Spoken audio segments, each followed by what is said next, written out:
Jangan terlalu gampang anak nakal sedikit, jangan-jangan bukan anak Tuhan nih. Berarti kita tidak mengamini janji Tuhan. Jadi keyakinan itu tidak membuat kita malas. Terkadang saya secara tidak langsung mengecilkan Tuhan Yesus karena dalam PL, Yahweh atau Allah Bapa menjadi refer utama. Ibu yang tanya kepada saya, anaknya majelis ini. Tapi anaknya bilang, saya nggak nikah, nggak apa-apa kan. Dia bingung ya, gimana cara jawab anaknya. Saya bilang, tanya aja kepada anakmu. Majelis dan hormat orang tua boleh nggak?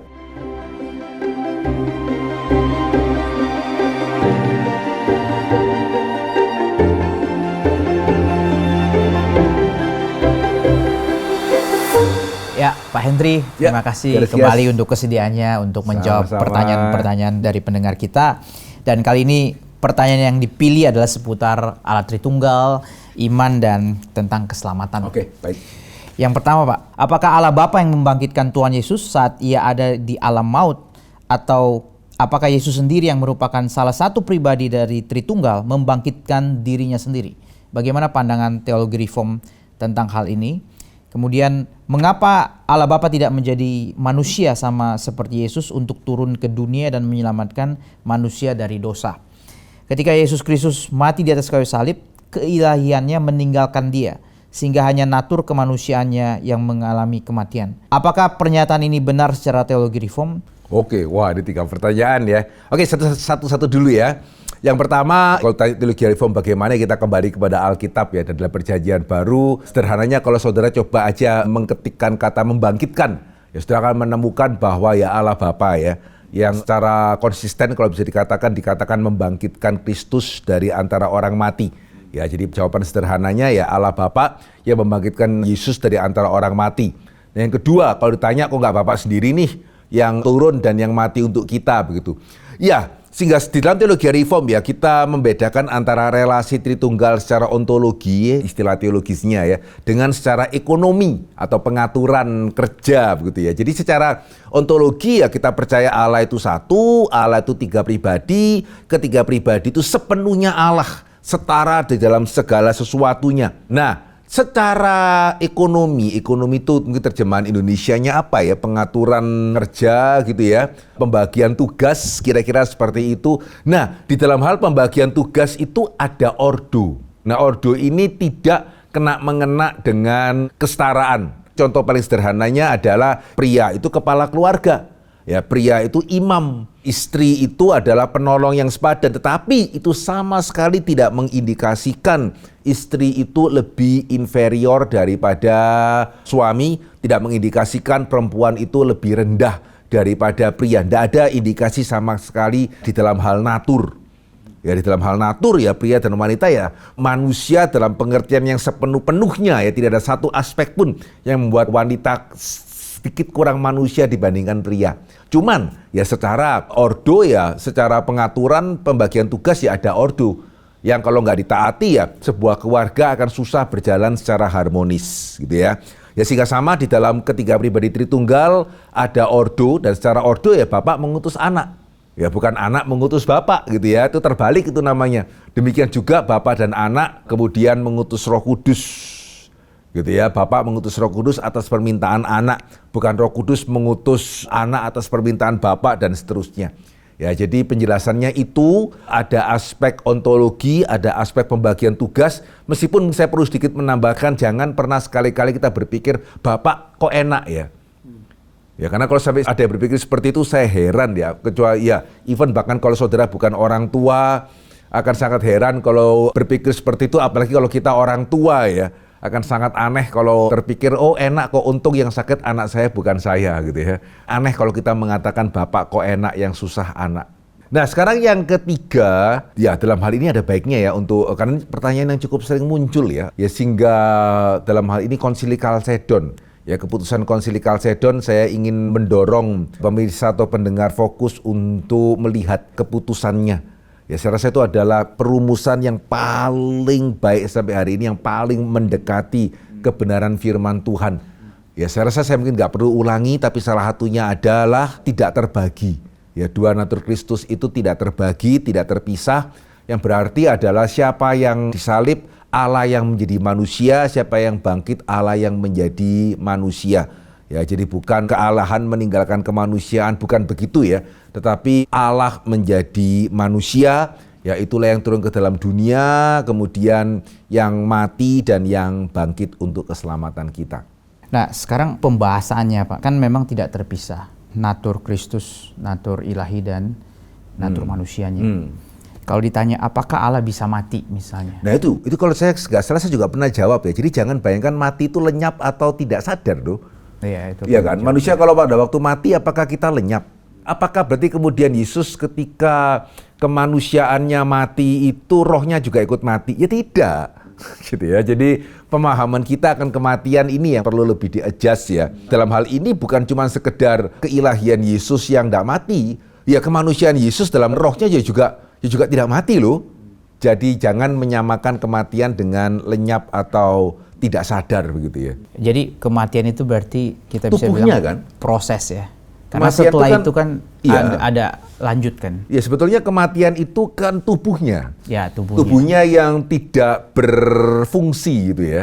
Gitu ya, fungsi-fungsi tubuh yang tidak berfungsi, tapi rohnya kan tidak ikut-ikut mati. Gitu. Oke, roh manusia aja tidak mati ya. Nah, iya. Apalagi Allah Loh, ya adalah roh itu. Dan juga nggak harus kemudian dia meninggalkan kemanusiaannya. Karena kalau nggak dia ikut-ikut mati nih. Lah roh manusia juga tetap ada kok. Kalau hari ini kita meninggal, hari ini tubuh kita dimakamkan, roh kita bersama-sama dengan Tuhan begitu. Apakah ini juga menjawab misalnya apakah Allah bisa menderita misalnya? Allah menjadi manusia. Nah ini ya. Ya, jadi jawaban kita selalu harus Allah yang menjadi manusia. Baru yaitu dia bisa menderita. Menderita di dalam pribadi Kristus kan maksudnya. Di dalam pribadi Kristus, ya. Meskipun juga ya ini menderita dalam pengertian apa ya, bukan berarti karena gini, penderitaan kayak lagi ya jangan kita mengerti secara negatif loh. Apakah Allah Bapa ketika melihat Allah Anak disalibkan tidak menderita? Gitu ya. Apakah perasaan sedih itu berarti kelemahan? Enggak loh. Ya sehingga kadang-kadang kita mungkin menyamakan menderita lemah. Enggak. Ya itu kan berarti perasaan kalau kita nggak menderita berarti nggak ada empati. Apakah empati itu tanda kelemahan atau justru tanda kekuatan? Ya termasuk kemarahan terhadap dosa, apakah itu tanda kelemahan ataukah tanda kekuatan? Apakah ignorance terhadap dosa itu adalah kekuatan? Enggak loh. Nah ini yang kita perlu lebih spesifik. Selanjutnya adalah pertanyaan bagaimana hubungkan dengan Allah yang tidak berubah? Maksudnya apa? Nah ini, ya sehingga tidak berubah itu jangan kita mengerti secara statis. Ya ini yang seringkali terus terjadi ya. Jadi jangan kita mengaitkan tidak berubah itu seperti veggie. Gitu ya. Jadi enggak gitu loh ya. Jadi tidak berubah itu dinamis ya, tapi tidak berubah, naturnya begitu. Naturnya dan segala-galanya Allah tidak berubah, tapi justru karena dia tidak berubah, maka ya kedinamisannya ada. Ya karena justru dia tidak berubah, ketika dia melihat hal yang baik, dia berkenan, ketika dia melihat hal yang tidak baik, dia tidak berkenan karena dia tidak bisa berubah. Ya jadi pisahkan antara tadi ya menderita tidak sama dengan kelemahan. Ya tidak berubah, nggak sama dengan veggie atau statis atau titik beku gitu ya, nggak begitu loh. Itu konsep yang ya saya bukan ahli filsafat ya. Jadi saya bisa katakan mungkin lebih mendekati Platonis ketimbang Alkitab ya. Lalu apakah Allah berarti kita kan percaya Allah itu tidak berproses? Ya, tidak berproses dalam pengertian seperti kita pertama tidak bisa jalan, kemudian dia bisa jalan. Tidak gitu. Ya, kalau kita kan perlu latihan baru bisa. Betul. Kalau Allah nggak ada proses itu kan? Nggak, karena dia kan sempurna ya. Nah, maksudnya itu bagaimana menjelaskan? Berubah itu kan nggak harus di dalam hal proses saja ya. Maksudnya tadi ya, maksudnya dinamis itu tidak harus dalam hal proses saja. Gitu ya, sempurna itu berarti dalam hal berelasi. Gitu ya, jadi kadang-kadang mungkin ini good pertanyaan deh. Jadi jangan juga kita memikirkan secara statis, tapi juga jangan kita memikirkan secara individualis. Jadi seolah-olah itu kalau Allah merespon berarti kayak kita individualis dari tidak bisa jalan menjadi bisa jalan. Ya enggak loh. Gitu ya. Jadi Allah kita dinamis ya karena dia hidup dan dia berelasi dengan makhluk hidup. Ya, dalam pengertian itu ya kita mesti menyadari Allah kita adalah Allah yang hidup, bukan dalam pengertian dia belajar jalan atau setelah manusia jadi baru dia belajar gimana caranya berelasi dengan makhluk hidup. Tidak loh, karena kan dia tunggal ya sekali lagi ya. Ya, jadi kita diciptakan menurut gambar dan rupa Allah sehingga Allah tidak perlu belajar apa-apa. Ya Allah tidak perlu trial and error untuk berelasi dengan kita ya, karena di dalam ketiga pribadi Tritunggal sudah ada relasi yang seharusnya dari kekal sampai kekal begitu. Saya mungkin ada pertanyaan bodoh mungkin.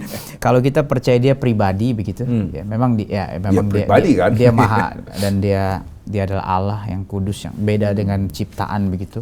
Misalnya seorang individu punya relasi sama Tuhan. Terus misalnya kita bisa katakan, bahkan diajarkan bahwa kamu jangan lakukan ini dan itu, nanti Tuhan marah. Kalau kamu lakukan ini Tuhan senang gitu. Kadang kan kita bilang misalnya ada kejadian apa di dunia ini begitu, oh ini Tuhan sedang marah nih. Nah itu dia marah sama siapa Pak? Gitu. Ke semuanya itu atau bagaimana? Itu mungkin lebih kepada pertanyaannya yang agak oversimplified ya. Oke. Gitu ya. Kalau itu malah mungkin saya harus mengatakan kita mesti lebih berhati-hati. Ya karena bagaimanapun kita tinggal di dalam dunia yang berdosa, ya, dan dalam dunia berdosa itu ketidakadilan adalah salah satu feature-nya, gitu ya. Jadi nggak harus berarti kalau misalnya kota A kena tsunami, kota B tidak, maka kota B tidak kena marah Tuhan, kota A kena marah Tuhan, enggak sih, karena dunia berdosa ya. Ya, jadi ya itu sih pertanyaannya sih mungkin yang lebih kurang tepat ya. Ya, jadi kita juga perlu, dan ini juga kita perlu membedakan lah. Mungkin kalau kita ngomong sama anak, ya dalam pengertian seorang anak yang kita percaya dia juga nggak akan berpikir filosofis begitu ya. Ya nggak salah juga ya kalau kamu menyontek misalnya Tuhan tidak berkenan gitu ya. Dalam konteks kita bicara kepada seorang anak, saya rasa itu oke-oke aja sih. Karena anak mungkin tidak akan, sepertinya juga nggak akan sampai menarik implikasi filosofisnya seperti bagaimana gitu ya. Bagaimana agar dalam pikiran serta hati bisa mengerti bahwa Allah Bapa, Allah Anak, yaitu Tuhan Yesus Kristus, dan Allah Roh Kudus itu satu strata Allah. Terkadang saya secara tidak langsung mengecilkan Tuhan Yesus, subordinasi, karena dalam PL, Yahweh atau Allah Bapa menjadi refer utama, dan sudah menjadi stigma bahwa penciptaan hanya dengan Allah Bapa saja. Bagaimana lepas dari mindset ini? Ini pertanyaan yang menarik ya, karena mungkin kalau saya boleh mengatakan agak jarang ya. Mungkin yang lebih sering itu adalah Allah Roh Kudusnya. Ya, karena kita kan kadang-kadang yang di Protestan ini agak kurang mengenal Allah Roh Kudus, meskipun ya beberapa waktu terakhir harusnya sudah lebih familiar harusnya ya. Ya dengan Allah Anak jujur agak sedikit nggak sering ya saya menemukan orang, kecuali saksi Yehova ya mungkin ya. Untuk orang Kristen harusnya nggak menganggap Yesus lebih rendah daripada Bapa. Cuman ya kalau misalnya ini terima kasih itu pertanyaannya ya. Saya rasa dua hal. Yang pertama adalah kita perlu yang bersangkutan, kalau saya boleh usulkan, coba lebih mendalami ya mengenai kristologi, mengenai Allah Tritunggal misalnya. Bisa dengan coba lihat lagi fokus lecture kita gitu, atau ya kalau bisa ada kesempatan ikut streets sehingga bisa lebih mempelajari lagi kebenaran, kemudian mengadjust akal budinya sesuai kebenaran. Atau yang kedua ya, ini juga Indonesia agak heran ya. Karena sebetulnya kalau kita setiap minggu ke gereja dan kita beribadah dengan sungguh-sungguh ya, harusnya kita akan dibiasakan untuk menganggap atau untuk memikirkan Allah Tritunggal itu secara setara. Ya karena bagaimanapun kan ibadah kita dibuka di dalam nama Allah Bapa, Allah Anak, Allah Roh Kudus, ditutup juga di dalam nama Allah Bapa, Allah Anak, dan Allah Roh Kudus, begitu ya. Apalagi kalau di sini spesifiknya mengenai Yesus ya, di dalam puji-pujian kan tentunya banyak sekali ya lagu yang memuja-muji Tuhan Yesus gitu ya. Ya jadi seharusnya kalau kita lebih bersungguh-sungguh di dalam hal beribadah, selain tadi ya mengerti kebenaran firman Tuhan, harusnya pelan tapi pasti akal budi kita bisa di-adjust. Ya, dan ingat baik-baik yang Martin Luther pernah katakan, hati-hati terhadap orang yang berusaha menjauhkan Allah dari Yesus. Ya khususnya kita di Indonesia ya, saya rasa mungkin jarang ya ada orang yang berani atau sering mendorong kita meninggalkan Allah. Tapi yang lebih mungkin adalah menjauhkan Allah dari Kristus, hati-hati. Ya jadi jangan menjauhkan Allah dari Kristus. Ya itu serius begitu. Ini yang tadi Pak Henry singgung mengenai Roh Kudus yang lebih sering kurang diekspos ya gitu ya. Yeah. Pertama secara urutan ya, secara ordo memang dia yang ketiga begitu, Allah Bapa, Putra, dan Roh Kudus. Yang kedua saya pikir tentang doa juga kita kepada Allah Bapa. dalam nama Yesus. Dalam nama Yesus Roh memang. Kudusnya nggak muncul lagi. Roh Kudusnya kan muncul. Memang Iya, di iya, iya. Alkitab ada ayat yang berdoa kepada Yesus itu ada 1 atau 2 ayat ya. Ada satu ayat yang langsung kepada Yesus. Oke. Itu ada, cuma kan tidak general. Kemudian kalau kita doa kepada Roh Kudus tuh kayaknya paling tidak dalam tradisi Protestan begitu kayak kurang sering. kayak kurang afdol gitu. Bahkan ada yang bilang Roh Kudus itu bukan penerima doa. Saya pernah mendengar seperti itu. Kita juga diajarkan bahwa Roh Kudus itu tidak memuliakan diri sendiri. Dia tuh lampu sorot bagi Kristus gitu. Lalu Kristus bawa kita kepada Bapa misalnya. Tapi apakah ini betul? Ini betul begitu? Memang dia lampu sorot kepada Kristus.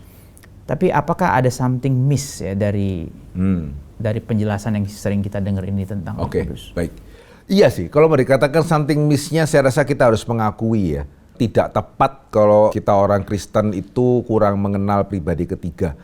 Ada banyak faktor sih, Vikaris Kias ya. Yang pertama itu memang ya susahnya kita dalam bahasa Indonesia ya, struktur bahasa kita itu kan sangat sederhana.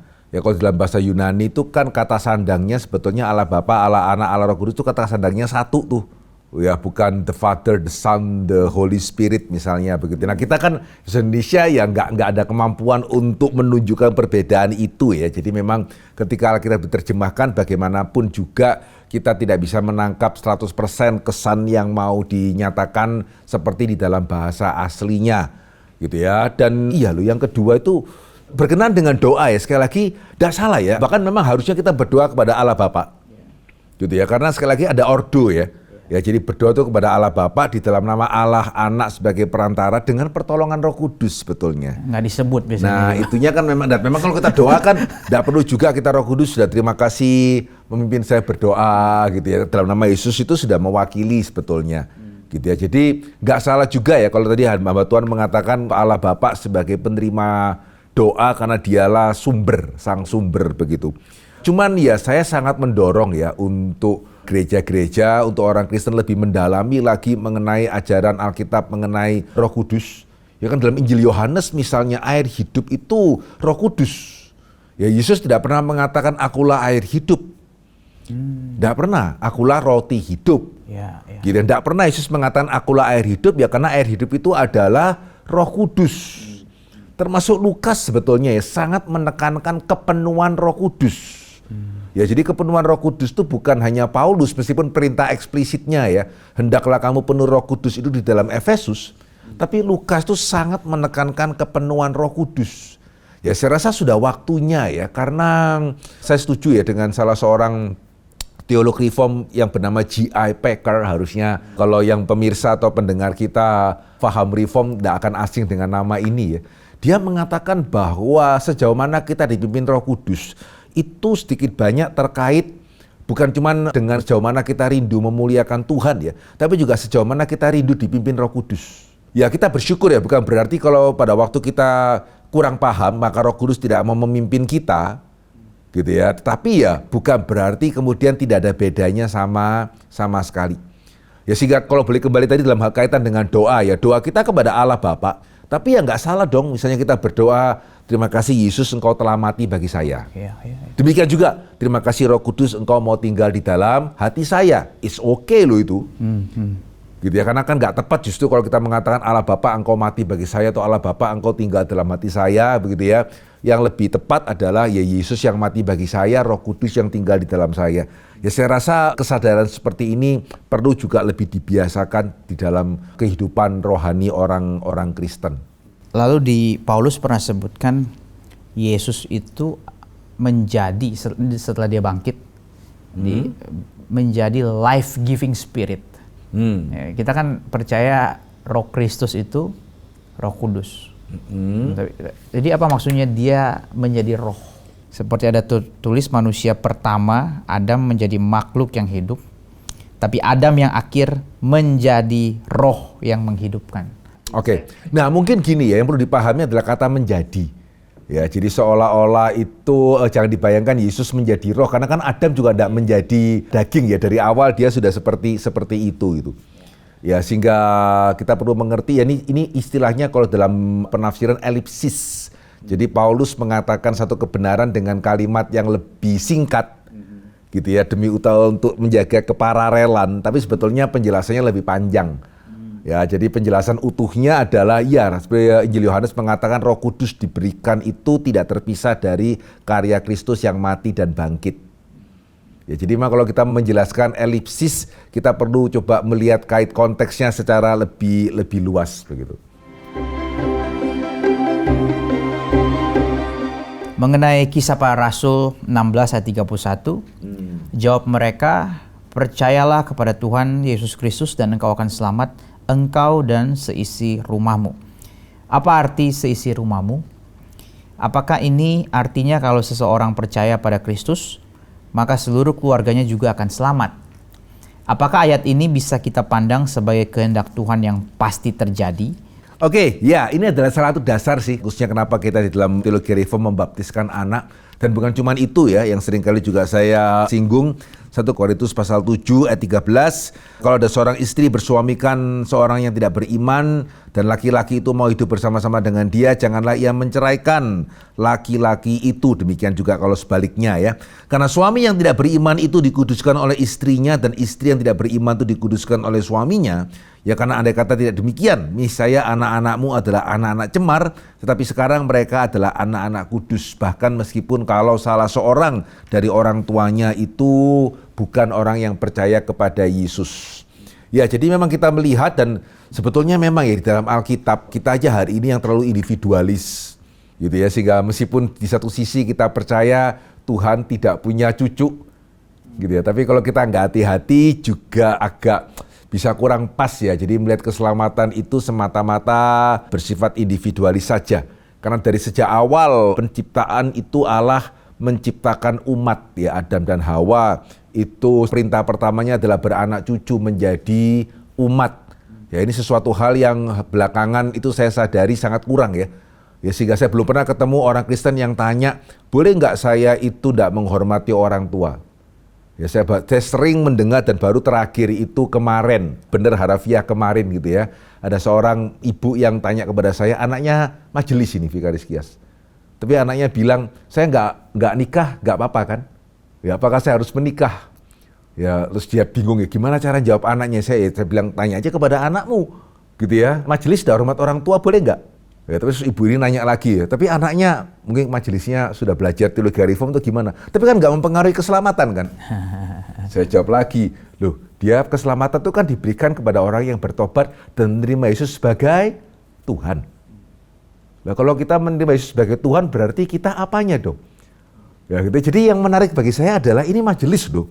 Ya bagaimana dia bisa berpikir bahwa ya tidak apa-apa kan? Tidak menikah atau tidak apa-apa kan? Tidak punya anak. Ya berarti kan gagal untuk menangkap aspek umat, gitu ya. Ya gagal untuk menangkap aspek umat, sehingga hati-hati dengan individualisme yang kemudian kita baptis di dalam kekristenan. Meskipun sekali lagi bukannya saya mau anti dengan istilah tadi ya, Allah tidak mempunyai cucu, yang berarti kita juga mesti bertanggung jawab secara pribadi kepada Tuhan, tetapi mesti hati-hati di dalam kita mengerti kalimat tadi, gitu ya. Ya, jadi sebetulnya memang di dalam Alkitab perjanjian lama, perjanjian baru itu ya Allah menyelamatkan kita dan seisi rumah, dan janji itu untuk engkau dan untuk anak-anakmu sebetulnya. Mungkin baru abad 21 aja gitu ya, di mana itu sebagai sesuatu hal yang sangat kontroversial. Nah, cuman tadi yang menarik ketika ditanya dalam kalimat terakhir, apakah itu berarti pasti? Nah, gitu ya. Nah, saudara, kita perlu membedakan antara yakin dan pasti. Ya, pasti enggak ini anak orang Kristen itu ke surga, pasti enggak? Ya gimana kita bisa bilang pasti, wong kita juga bahkan enggak bisa memastikan orang tuanya betulan percaya Yesus atau enggak. Begitu ya. Nah cuman bukan berarti kalau gitu kita enggak bisa yakin. Lain. Ya jadi kalau kita sudah baik-baik menjalankan seluruh proses katekisasi, baptisan, sidi, atestasi, bisa nggak orang itu penipu ulung dan menipu kita? Ya bisa saja gitu ya. Cuman berbicara secara umum, ya kalau kita sudah menjalankan seluruh proses katekisasi dengan bertanggung jawab, ya kita bisa yakin yang kita baptis itu adalah sungguh-sungguh sudah bertobat, sungguh-sungguh sudah percaya, dan kita bisa yakin juga anaknya dia termasuk di dalam anak perjanjian Tuhan. Ya sehingga apakah 100%? Ya siapa bisa mengatakan? Ya, tapi juga bukan berarti kemudian kita takut-takut, jangan-jangan enggak nih, jangan-jangan bukan nih. Jangan-jangan semua yang barusan kita baptis minggu lalu, jangan-jangan semuanya berbohong. Agak aneh sih kalau seperti itu. Ya, jadi kita bisa meyakini tanpa harus memastikan, sehingga sederhananya ya, yang seringkali saya mengatakan, jadi bukannya kemudian bukan anak Tuhan sampai terbukti iya, tetapi anak Tuhan sampai terbukti tidak. Kapan terbukti tidaknya? Tarik sejauh mungkin, begitu ya. Ya, sehingga jangan terlalu gampang anak nakal sedikit, jangan-jangan bukan anak Tuhan nih. Anak enggak mau ke gereja, jangan-jangan bukan anak Tuhan nih. Begitu ya. Berarti kita tidak mengamini janji Tuhan. Ya, jadi keyakinan itu tidak membuat kita malas. Ya, karena hati-hati ya, begitu ya. Keyakinan tidak membuat kita malas karena sudah pasti kok. Ya, enggak ya. Keyakinan tidak membuat kita malas, tidak membuat kita lengah, tapi juga keyakinan berarti tidak membuat kita takut-takut atau sedikit-sedikit curiga, sedikit-sedikit khawatir. Ya, ini dewasa ya, jadi nggak harus kalau nggak A berarti minus A begitu ya. Ada nuansa lah terhadap apa yang kita itu percaya gitu. Bisa kita katakan bahwa kita harus yakin sampai kita mati. Ya, bahkan even setelah dia mati pun, ya nggak ada salahnya loh kita yakin bahwa katakanlah misalnya anak kita itu sampai terakhir kok kelihatannya tidak mau kembali ke gereja. Ya, tetap sebetulnya ada kesempatan yang Tuhan masih bisa kerjakan di detik-detik terakhir yang kita nggak tahu. Ya. Gitu ya. Jadi tetap kita boleh tetap berharap kepada Tuhan, meskipun memang pada saat seperti itu, kalau kondisinya seperti itu ya, begitu ya. Ya, memang kita juga tidak bertanggung jawab kalau kemudian misalnya saya yang memimpin kebaktian penghiburan dan saya mengatakan pasti Tuhan sudah berbicara kepada dia sebelum dia meninggal. Karena bapak ibunya saya tahu orang Kristen. Saya rasa itu kurang bertanggung jawab. Ya, tetapi bertanggung jawab kalau kita bisa mengatakan bahwa kita boleh berharap. Kita boleh berharap, meskipun sebetulnya juga kalau seperti itu ya, sebagai orang tua kita harus koreksi diri ya. Kok bisa ya anak saya kemudian sampai against something, ya sangat mungkin. Saya nggak akan mengatakan 100% orang tuanya salah ya, begitu ya. Tetapi evaluasi harus lebih mungkin daripada tidak ada kesalahan dari dalam diri orang tuanya. Lebih mungkin daripada tidak, bukan 100%. Gitu ya, sehingga evaluasi sesuatu yang seharusnya begitu ya, harus itu. Sama ya, kalau kita salah seorang misalnya anak sekolah minggu kita pada waktu dia besar tidak lagi ke gereja, saya percaya kita gereja harus, bukan berarti kita mengatakan wah berarti dia kehilangan keselamatan begitu ya, tapi kita harus evaluasi sih, harus evaluasi. Saya memiliki pertanyaan yang kiranya boleh dijawab karena ini pertanyaan yang menjadi pergumulan saya untuk waktu yang lama. Bagaimana membedakan antara Allah menetapkan kejatuhan tetapi bukan penyebab manusia berdosa? Apakah manusia sebagai penyebab sekunder cukup untuk memikul tanggung jawab penuh dari konsekuensi dosa tersebut? Berkenaan dengan ketetapan Allah ya, satu hal yang kita harus sadari itu ada aspek misteri yang besar karena kita terbatas. Ya, ketetapan Allah itu dibuat sebelum dunia dijadikan. Kita benar-benar tidak bisa membayangkan sesuatu hal di luar waktu. Ya, sehingga berkenaan dengan ketetapan Allah, kita mesti menyadari keterbatasan kita. Ya, even di dalam teologi reform juga ada supralapsarian, infralapsarian misalnya, yang mungkin kita tidak akan masuk pembahasannya di sini. Tapi mungkin satu hal yang kiranya harap ini bisa sedikit meredakan kegalauan dari yang bertanya. Ya, sehingga jangan berpikir Allah menetapkan dosa dalam pengertian Allah merobotkan manusia untuk berdosa. Justru sebetulnya terbalik, begitu ya. Allah menetapkan untuk menciptakan manusia itu sebagai manusia, bukan sebagai robot. Ya, jadi jangan berpikir Allah menetapkan dosa dalam pengertian Allah menetapkan untuk menciptakan manusia sebagai robot, gitu ya, yang mau tidak mau dikontrol untuk berdosa. Itu persis terbalik. Ya, ketetapan Allah dalam menciptakan manusia sebagai makhluk berkehendak bebas yang bisa memutuskan sesuatu itu benar-benar sesuai dengan dirinya. Karena kita berbicara manusia sebelum jatuh ke dalam dosa ini ya. Ya, jadi manusia di dalam kondisi sebelum jatuh ke dalam dosa benar-benar bisa memutuskan, ya, bisa memutuskan sebagaimana dia itu mau putuskan. Tidak ada perobotan sama sekali di sini. Dan yang kedua, juga jangan memikirkan ketetapan Allah menetapkan dosa dalam pengertian memang sih Allah menciptakan manusia itu sebagai manusia, tapi sengaja menaruh dia dalam kondisi situasi yang membuat dia tidak mungkin tidak berdosa. Ini juga terbalik. Ya, karena perintahnya jelas, situasinya kondusif gitu ya. Dan bahkan kalau kita bandingkan sekali lagi dengan Yesus 3 kali dicobai lolos, ini cuma sekali. Ya, jadi sekali lagi dalam teologi reform, kejatuhan manusia dalam dosa itu adalah mengherankan. Ya, karena kita percaya Yesus dalam kondisi yang persis jauh lebih sulit, ya dicobai 3 kali bisa lolos, dan jangan mengatakan dia kan Tuhan. Ya, berarti kita menyaksikan kesungguhan daripada alam menjadi manusia, begitu ya. Ya, sehingga jangan membayangkan alam menetapkan dosa dalam pengertian alam menjerumuskan manusia.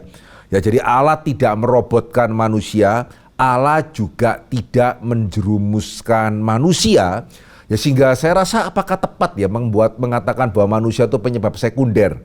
Karena sejauh yang saya bisa mengatakan malah terbalik, jangan-jangan ya manusia ya penyebab primer ya. Dia putus-putusin sendiri kok. Gitu ya, sehingga harusnya kalau kita sadari ini ya, meskipun sekali lagi perihal alam menetapkan sebelum dunia diciptakan, bahkan sebelum ada waktu dan ruang, itu kita tidak mungkin bisa mengerti secara penuh, tetapi saya harap jawaban ini bisa membuat kita memahami secara cukup bahwa tidak ada excuse, bahkan tidak perlu ada keberatan ya untuk manusia bertanggung jawab, karena ketika manusia berdosa, dia berdosa dengan sesadar-sadarnya. Demikian pula sama. Begitu ya, mungkin contoh yang mirip, tidak perlu kita merasa perlu membela Yudas, karena Yudas akan mengatakan terima kasih, cuma tidak perlu sih kamu membela saya, karena pada waktu saya menjual Tuhan Yesus, saya melakukan itu dengan sesadar-sadarnya. Gitu ya, jadi tidak bisa dikatakan Yudas just sekedar boneka atau robot, demikian juga Adam ketika berbuat dosa. Jadi saya harap ini bisa cukup untuk meredakan kegalauan khususnya bagi yang bertanya ya. Di bagian pertanyaan ini bagaimana Pak? Apakah manusia sebagai penyebab sekunder cukup untuk memikul tanggung jawab penuh dari... Iya, betulkah manusia penyebab sekunder ataukah dia penyebab primer itu? Ya, kalau pertanyaannya apakah dia cukup memikul tanggung jawab Harus dari dong. konsekuensi dosa? Itu namanya kan dewasa ya. Memutuskan ya bertanggung jawab. Ya sangat cukup. Harusnya begitu, kalau enggak ya something wrong dong. Gitu ya, saudara membuat keputusan sendiri, pilih-pilih istri sendiri, ya kemudian dia bertanggung jawab, benar atau salahnya ya saudara bertanggung jawab. Ya saudara pilih-pilih jurusan sendiri, benar atau salahnya ya saudara bertanggung jawab. Ya masa kemudian pilih-pilih sendiri, kemudian ketika salah, orang tua saya yang salah ini. Kenapa kok waktu melahirkan saya bikinnya kurang bagus? Ya, agak aneh gitu sih. Jadi, ya itu agak aneh itu. Karena kalau saya kan sebagaimana orang tua saya buat, berarti orang tua saya penyebab primer. Saya ini akibat orang tua bikin saya kurang bagus. Something really wrong. Jadi kalau mengatakan seperti itu ya gitu ya. Ya itu victim mentality ya Pak. Nah gitu ya, ya bisa dikatakan seperti itu. Jadi harap ini bisa meredakan kegalauan dari yang bertanya gitu. Oke, baik Pak. Terima kasih untuk setiap jawabannya. Kiranya menjadi berkat. Kita bersyukur pertanyaan-pertanyaan sudah boleh dijawab. Tapi kalau saudara masih mempunyai pertanyaan yang lain, silakan mengirimkan pertanyaan Anda melalui WhatsApp atau komen di YouTube. Link kelas fokus episode 1-22 yang membahas dari penciptaan sampai eskatologi bisa didapatkan di dalam kolom deskripsi. Jika saudara mendapat berkat dari program ini, silakan share kepada yang lain. Mari kita bersama bertumbuh menjadi orang Kristen yang dewasa. Tuhan memberkati.